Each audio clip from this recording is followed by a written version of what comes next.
waxyaalaha kale aan ka hadlayna waxaa ka mid ah ninkan la yidhaha afka muqsho oo aan jiif ahayn ma haysta kaar jiif ma haysta kaar caaqil ilaa iminkana anigoo jiif afqallo cushaa u banaanada la imanaya waa ninku waa inuu sumcadiisa ilaaliyaa wuxuu yahay waa inuu sheegtaa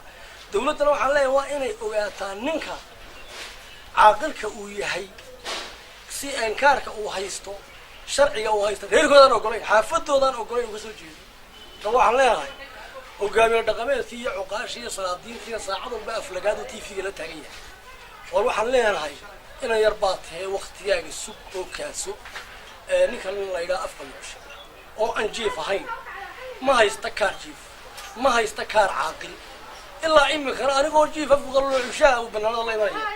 waa ninku waa inuu sumcadiisa ilaaliyaa wuxuu yahay waa inuu sheegtaa dawladdana waxaan leeyahay waa inay ogaataa ninka caaqilka uu yahay si aankaarka uu haysto sharciga uu haysto reerkoodaan ogolayn xaafadoodaan ogolayn uga soo jeedo da waxaan leenahay hogaamiye dhaqameedkii iyo cuqaashii iyo salaadiintiina saacad walba aflagaadu tv-ga la taagan yahay